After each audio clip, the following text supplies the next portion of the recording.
और यूपी में बकरीद को लेकर पुलिस प्रशासन अलर्ट मोड पर है। संभल, मुजफ्फरनगर, मेरठ, सहारनपुर, अयोध्या और आजमगढ़ समेत कई जिलों में फ्लैग मार्च और कड़ी पेट्रोलिंग की जा रही है।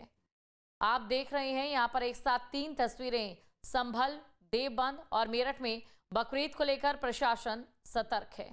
ये 3 तस्वीरें आपके सामने हैं। मेरठ की तस्वीर आप देखिए, यहां पर भी ड्रोन के जरिए नजर रखी जा रही है।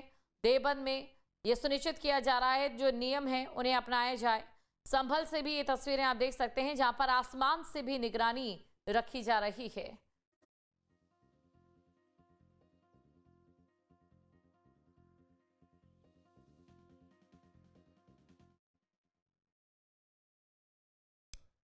तो 3 तस्वीरें आपके सामने। मेरठ में आप देख सकते हैं ड्रोन के जरिए निगरानी रखी जा रही है। चप्पे चप्पे पर पैनी नजर है। तो ड्रोन के जरिए आसमान से निगरानी यहां पर रखी जा रही है ताकि किसी भी प्रकार से कोई हुड़दंग ना मचा सके या फिर जो सौहार्द इस समय देखने को मिल रहा है उस सौहार्द को ना बिगाड़ सके।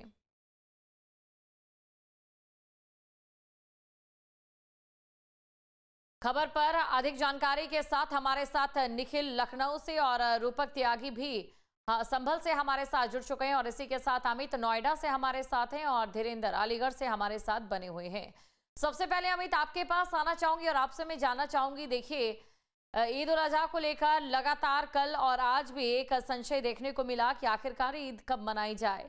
इसको लेकर क्या तस्वीर है और जो पुलिस प्रशासन की ओर से व्यवस्थाएं की गई है, प्रशासन की ओर से जो व्यवस्थाएं की गई है उसको लेकर कैसी तस्वीर नजर आ रही है? देखिए दीपशिका, नोएडा और ग्रेटर नोएडा के कई ऐसे इलाके हैं जो संवेदनशील हैं। उनको लेकर पुलिस ने पहले दौर में तमाम धर्मगुरुओं के साथ बैठक की और बैठक करने के बाद शांति व्यवस्था बनाए रखने की अपील की गई थी। उसके बाद कल शाम से लेकर अगर अभी तक की बात की जाए तो लगातार तमाम संवेदनशील इलाकों में फुट पेट्रोलिंग की जा रही है। पैदल मार्च के साथ साथ ड्रोन से निगरानी रखी जा रही है। खास तौर पर ऐसे संवेदनशील इलाके जहाँ मस्जिद है, नमाज पढ़ी जानी है, उनके आसपास के मकानों की छत के ऊपर किस तरीके का माहौल है उसको परखने के लिए ड्रोन से निगरानी की जा रही है। और खास तौर पर सोशल मीडिया पर भी पुलिस की पैनी नजर बनी हुई है। सोशल मीडिया के माध्यम से कोई किसी तरीके का माहौल ना बिगाड़े, उसको लेकर अलग से टीमें काम कर रही हैं। आज सुबह से भी जॉइंट सीपी खुद सड़कों पर उतरे हुए हैं। सेक्टर 8, निठारी और उसके अलावा ग्रेटर नोएडा के दादरी या जेवर, रबूपुरा, तमाम जो ऐसे इलाके हैं जो संवेदनशील है, उन तमाम इलाकों में लगातार पुलिस के सीनियर अधिकारी पैदल गश्त कर रहे हैं। धर्मगुरुओं के साथ पहले से मीटिंग कर इस बात की अपील की गई थी कि आपसी सौहार्द जो है वो बना रहे और किसी भी तरीके का अगर माहौल खराब करने वाला कोई व्यक्ति धर्म गुरुओं की नजर में आता है या उनको लगता है कि ये व्यक्ति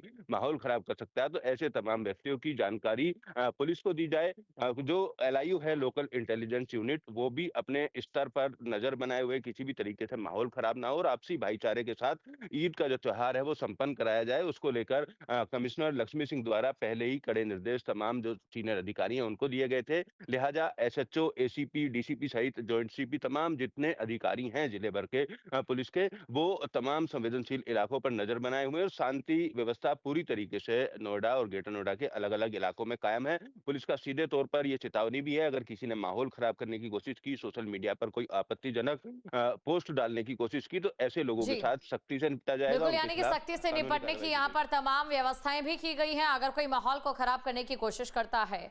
बने रहिए आप लोग हमारे साथ। जिस प्रकार हमारे संवाददाता अमित ने बताया कि बकरीद को लेकर नोएडा प्रशासन अलर्ट है। शांति व्यवस्था बनाए रखने के लिए डॉग स्क्वाड और ड्रोन के साथ पुलिस बल भी तैनात किया गया है। आला अधिकारी खुद हर स्थिति पर नजर रखे हुए हैं। वहीं प्रशासन की तरफ से लोगों से अफवाहों से सतर्क रहने की अपील भी यहाँ पर की गई है। आज बकरीद के अवसर पर पुलिस कमिश्नरेट गौतम बुद्ध नगर के 3 zone, Noida zone, greater Noida zone और सेंट्रल नोएडा जोन में 180 से अधिक मस्जिदों पर नमाज अदा की जा रही है। प्रातःकाल से सभी धार्मिक स्थलों पर ड्यूटियों का व्यवस्थापन किया गया है, जिसमें सादे में सिविल पुलिस, पीएसी बल और इंटेलिजेंस की यूनिट, एलआईयू की यूनिट सभी सक्रिय हैं और सतर्कता बरती जा रही है। कंट्रोल रूम के माध्यम से फीड दिया जा रहा है और आवश्यकता अनुसार ड्रोन के माध्यम से भी नज़र रखी जा रही है। सभी जगह संपूर्ण कुशलता है और जो हमारी 112 की पीआरवी मोबाइल्स हैं, इनकी संवेदनशील स्थानों पर इसका व्यवस्थापन सुनिश्चित किया गया है। साथ ही 26 क्यूआरटी का गठन भी किया गया है। रिजर्व पुलिस का भी बंदोबस्त किया गया है। सभी जगह नमाज शांतिपूर्ण ढंग से अदा की जाए। और संभल से संवाददाता रूपक त्यागी भी हमारे साथ बने हुए। संभल की अगर हम बात करें तो देखिए, जब भी इस तरीके के त्योहार में रहते हैं तो संभल अक्सर चर्चा में रहता है, लेकिन चर्चाओं के बीच और पुलिस प्रशासन की व्यवस्थाओं के बीच इस समय ईद का त्योहार संभल में किस प्रकार मनाया जा रहा है रूपक? देखिए, अगर संभल में ईद उल अजहा के त्योहार की बात करें तो यहाँ पर कल से ही प्रशासन लगातार पैदल मार्च करके शांति व्यवस्था बनाए रखने की अपील करता हुआ नजर आ रहा है। आज सुबह से ही जैसे ही ईद को मनाने वाले लोग ईदगाह पर जुटने शुरू हुए तो प्रशासन का अमला भी वहाँ पर जो है पहुंचना शुरू हो गया। एएसपी के साथ में सीओ के साथ वहाँ पर जो है डीएम और एसपी ने भी वहाँ पर जो है मौका मुआयना किया है और साथ ही सब दिशा निर्देश दिए हैं कि सड़क पर नमाज अदा नहीं होगी और खुले में कोई भी कुर्बानियां नहीं की जाएगी। अगर ऐसा कोई करता है तो उसके खिलाफ कठोरतम कार्रवाई कराई जाएगी। जैसा कि एसपी ने जानकारी देते हुए बताया कि यहाँ पर जो है 7 कंपनी जो है पीएसी लगाई गई है। लगातार पुलिस और आरआरएफ की टीम यहाँ पर लगाई गई है। आप मेरे पीछे देख सकते हैं, ये जो मस्जिद है, जामा मस्जिद के पीछे का इलाका कहा जाता है। ये पूरा जो एरिया है, ये पूरी रोड ये जामा मस्जिद को जोड़ती है और इसी रोड पर अगर आपको दिखाना चाहे तो यहाँ पर चप्पे चप्पे पर जो है यहाँ पर जो है पुलिस निर्देश दिए गए हैं। यहाँ पर जो है जो कृष्ण कुमार बिश्नोई यहाँ के संपर्क है उसमें साफ निर्देश दिए गए कि किसी भी उसमें जो है परिस्थिति में ढिलाई ना बरती जाए और प्रशासन जो है लगातार जो है सहयोग करता हुआ नजर आ रहा है। तो कहीं ना कहीं लोगों द्वारा भी प्रशासन की अपील का जो है कहीं ना कहीं लोगों में भी असर देखने को मिल रहा है। कहीं खुले में कुछ कहीं खुले में नमाज या सड़कों पर नमाज होती हुई नजर नहीं आ रही है। तो लगातार जिस तरीके से प्रशासन ने पैदल मार्च करके लोगों से शांति व्यवस्था बनाए रखने की अपील की तो उसका कहीं ना कहीं संभल में असर देखने को मिल रहा है। अभी फिलहाल ये जो जामा मस्जिद का एरिया है ये 24 नवंबर 2024 के बाद से यहाँ पर जो है संवेदनशील घोषित है। यहाँ पर 4 टुकड़ी हमेशा आरआरएफ की अपनी नजर बनाए रखे हुए हैं। यहाँ पर जो है कंट्रोल यूनिट भी यहाँ पर बनाई गई है जो पूरे शहर को यहाँ पर कवरेज भी करती हुई नजर आती है। जो यहाँ पर सीसीटीवी यहाँ पर लगाए गए हैं। आज अगर बात करें डीएम अंकित खंडेलवाल की तो उन्होंने बताया कि लगभग बिल्कुल, तो यानी कि यहाँ पर भी तमाम तरीके से सुरक्षा व्यवस्था कड़ी कर दी गई है। और अलीगढ़ लिए चलते हैं दर्शकों को अलीगढ़ में, क्योंकि किसी कड़ी सुरक्षा व्यवस्था के बीच ईदगाह में 2 शिफ्ट में नमाज पढ़ी गई। ईदगाह इलाके में 12 से ज्यादा पुलिस बैरिकेड लगाए गए और भारी संख्या में पुलिस फोर्स, पीएसी और आरएएफ की तैनाती की गई। साथ ही सीसीटीवी कैमरास और ड्रोन से इलाकों की निगरानी भी की जा रही है। आज बकरी ईद के अवसर पर हम और मेरे और एसएसपी महोदय द्वारा यहाँ जो मुख्य ईदगाह है वहाँ पर हम लोग उपस्थित रहे। नमाज 2 चरण में अदा की जा रही है। पहले चरण की नमाज अदा हो चुकी है और नमाज अभी तक सब शांतिपूर्ण हुआ है और पुलिस का बंदोबस्त काफी चाक चौबंद है और सभी जो धार्मिक गुरु हैं उन लोगों के साथ वार्ता करके शांतिपूर्वक चीजें संपन्न कराई गई हैं। हम मौजूद हैं अलीगढ़ के थाना दहली गेट इलाके के ईदगाह शाहजमाल में। मैं देखिए यहाँ कैमरा पर्सन से कहूँगा, जिस तरह से उत्तर प्रदेश के मुख्यमंत्री योगी आदित्यनाथ के द्वारा जिससे गाइडलाइन जारी की गई कि सभी ईदगाहों में जिस तरह से नमाज पढ़ी जाएगी वो जो है रोड पर नहीं पढ़ी जाएगी। इस पूरे इलाके को पूरा छावनी में तब्दील कर दिया गया है। ईदगाह के अंदर ही लोगों के द्वारा इस बार नमाज पढ़ी गई। कह सकते हैं कि उत्तर प्रदेश के मुख्यमंत्री योगी आदित्यनाथ का कहीं न कहीं जो उनके द्वारा गाइडलाइन जारी की गई उसका असर साफ तौर पर दिखाई दे रहा है। जबकि यहाँ पूरे इलाके को कह सकते हैं जिस तरह से छावनी में तब्दील किया गया और कई जगह बैरियर लगाए गए, बैरियर के माध्यम से लोगों से और वहीं शहर मुफ्ती के द्वारा भी अपील की गई थी कि नमाजियों को जो भी नमाज पढ़नी वो ईदगाह के अंदर ही पढ़े, सड़कों पर नमाज न पढ़े, इसको लेकर के। और देखिए मैं कहूँगा, देखिए पूरा देखिए आरएएफ भी लगाई गई है, ड्रोन कैमरे लगाए गए और कहीं न कहीं पूरा जो है मॉनिटरिंग किया जा रहा है ड्रोन कैमरे से। कह सकते हैं कि उत्तर प्रदेश के मुख्यमंत्री योगी आदित्यनाथ के आदेश का असर अलीगढ़ में साफ तौर पर दिखाई दे रहा है। कैमरा पर्सन प्रकाश सिंह के साथ न्यूज स्टेट के लिए अलीगढ़ से धीरेन्द्र सिंह। तो अलीगढ़ से धीरेन्द्र ही हमारे साथ बने हुए हैं और धीरेन्द्र के पास हम चलेंगे। धीरेन्द्र, अभी हमने आपकी रिपोर्ट भी देखी जहां पर पुलिस प्रशासन की व्यवस्था पूरे तरीके से कड़ी नजर आई। ऐसे त्योहार अक्सर हुड़दंगबाजियों के लिए एक बड़ा मौका बनकर सामने आते थे, लेकिन यूपी सरकार और प्रशासन ने ऐसे जो इसे मौका समझते थे उन लोगों के मंसूबों को सांप के फन की तरह कुचल कर रख दिया है। कह सकते हैं कि जिस तरह से देखिए पिछली बार जो नमाज कहीं कहीं हुई थी ईद की नमाज, उसमें देखिए कुछ लोगों के द्वारा जबरदस्ती सड़क पर नमाज पढ़ी गई थी इसी ईदगाह के बाहर पिछली ईद पर। तो कह सकते हैं उसको देखते हुए जिला प्रशासन ने काफी जो है कई बार कह सकते हैं जो धर्म गुरु थे उनके साथ जो मस्जिदों में और कई जगह थानों में जाके मीटिंग की, उन सभी लोगों को समझाया कि जिस तरह से उत्तर प्रदेश सरकार की गाइडलाइन है उसी के मुताबिक आप लोगों को नमाज पढ़नी और अपना त्योहार मनाना है। इसको लेकर के कह सकते हैं कि अलीगढ़ महानगर को तकरीबन 18 सेक्टरों में बांटा गया है जिसमें 18 मजिस्ट्रेट लगाए गए, उसके साथ साथ जो है तमाम जो है पुलिस के अधिकारी लगाए गए और 5 कंपनी जो पीएससी और 2 कंपनी आरएएफ लगाई गई। इसके साथ साथ जहां पे ईद की नमाज जो है जहां पढ़ी जाती है ईदगाह क्षेत्र में, वो थाना दहली गेट क्षेत्र है, वहां पर तकरीबन नगर निगम के द्वारा 60 कैमरे सीसीटीवी लगाए गए थे। एक एक गली एक एक चप्पे को पूरी तरह से कह सकते हैं सीसीटीवी की नजर में रहा, वहां कंट्रोल रूम बनाया गया और लगातार इसकी मॉनिटरिंग जो है कहीं न कहीं अलीगढ़ के एसपी सिटी और एसएसपी डीएम जो है लगातार करते रहे और वो मौके पर मौजूद भी रहे। लोगों के द्वारा इस बात का काफी विरोध किया गया कि 1 दर्जन बैरियर लगा दिए गए, नमाजी हमारे नहीं पहुंच पा रहे। इसको लेकर के अलीगढ़ के जो शहर मुफ्ती थे उनके द्वारा भी काफी नाराजगी अंदर से जाहिर की गई ईदगाह के अंदर से। उनके द्वारा कई बार ऐलान किया गया कि जिला प्रशासन के द्वारा जो हमारे नमाजी है उनको अंदर नहीं आने दिया, लेकिन प्रशासन का साफ कहना था कि ईदगाह भर चुकी है, लेकिन अंदर से खबर आ रही थी ईदगाह भी खाली है क्योंकि लोगों को आने दे। तो कह सकते हैं कि प्रशासन और इन दोनों के बीच काफी गहमा गहमी रही, लेकिन प्रशासन ने जिस तरह से जो सरकार की गाइडलाइन है उसका पूरी तरह से पालन जरूर कराया और कह सकते हैं कि 2 शिफ्टों में नमाज हुई। जो नमाज 6:15 बजे होनी थी वो 6:30 बजे के तकरीबन शुरू हुई और दूसरी नमाज 7:15 बजे शुरू होनी थी वो 7:30 बजे शुरू हुई। तो कह सकते हैं कि तमाम लोगों के द्वारा अलीगढ़ की ईदगाह में जाकर नमाज अदा की गई और पूरी शांतिपूर्वक हुई, लेकिन जिला बिल्कुल, तो प्रशासन की जो शांतिपूर्वक यहाँ पर तैयारियां नमाज अदा की गई।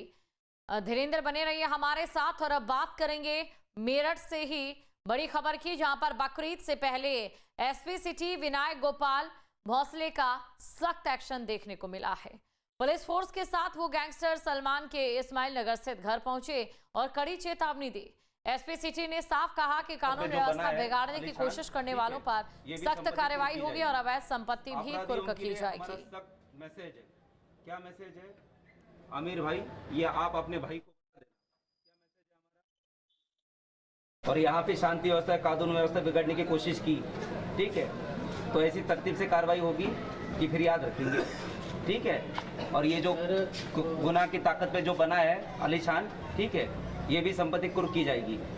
अपराधियों के लिए हमारा सख्त मैसेज है, क्या मैसेज है आमिर भाई, ये आप अपने भाई को बता देना क्या मैसेज है हमारा, कि अगर शहर में किसी भी हालत में शांति व्यवस्था कानून व्यवस्था अगर बिगाड़ने का किसी ने प्रयास किया, खुद किया या किसी और से करवाया, वो कानूनन अपराध के तहत में और गैंगस्टर के तहत में संपत्ति कुर्क तक सब आर्थिक दंड से लेकर लीगल जितने भी प्राविधान है और जिस जिस चीज़ में आएगा सारी कार्रवाई की जाएगी। तो अभी जिला बदर खत्म होकर जो घूम रहे और 2-2 गाड़ियों का काफिला लेके चल रहे तो उनको बता देना, ठीक है सर। और बाकी एक बार बता दिया, दोबारा बताने की जरूरत नौबत नहीं आनी पड़ेगी। तो अभी आपने सुना कि इस प्रकार यहाँ पर पुलिस की ओर से पहले ही तमाम व्यवस्थाएं और तमाम जो संवेदनशीलताएं हैं उन्हें देखा गया है। हमारे संवाददाता निखिल भी हमारे साथ बने हुए हैं। निखिल, अभी जो वीडियो हमने दर्शकों को दिखाया वो ये बताने के लिए काफी है कि इस बार ईद के त्योहार पर प्रशासन ने सिर्फ तैयारी ही नहीं की है बल्कि कोर प्लानिंग की है। ईदगाहों से हटकर, सड़क से हटकर उन लोगों पर भी नजर रखी जा रही है जो चिन्हित हैं या फिर हुड़दंग कर सकते हैं।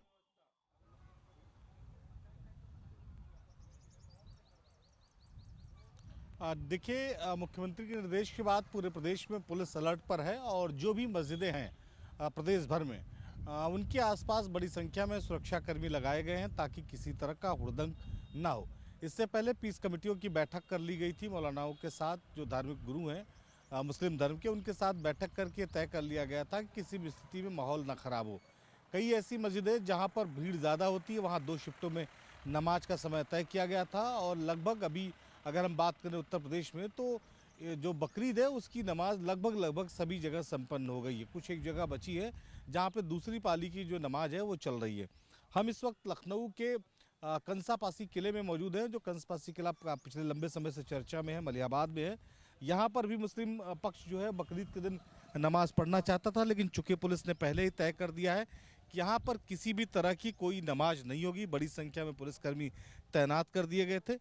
इसके साथ ही अगर हम बात करें तो हिंदू पक्ष भी यहाँ पर पहुँचा था। उसका ये कहना था कि चूंकि ये महाराज कंसपासी का किला है, लिहाजा यहाँ पर अवैध तरीके से मज़ार बनाकर लोग नमाज पढ़ने के लिए पहुँच रहे हैं। तो अभी जो जगह है वो बदल दी गई है, यहाँ पर कोई भी नमाजी नहीं पहुँच रहा है। जिनको भी नमाज पढ़नी है वो इससे दूर एक मज़ार बनाई गई है, वहाँ पर जाकर नमाज पढ़ सकते हैं ईदगाह में।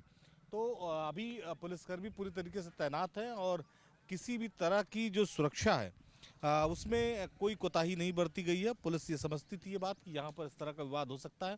पूरे रास्ते को देखिए बैरिकेड कर दिया गया है और पीएससी यहाँ 24 घंटे ड्यूटी पर है, तैनात है।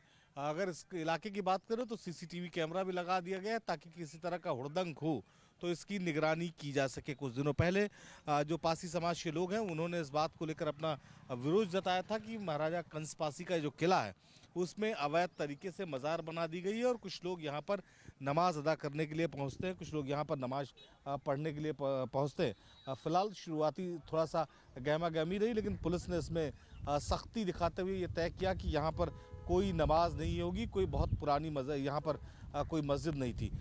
आसपास के लोग ये बताते हैं कि पिछले 2-3 सालों से लोग यहाँ पर नमाज के लिए आ रहे थे, लोग यहाँ पर नमाज पढ़ रहे थे।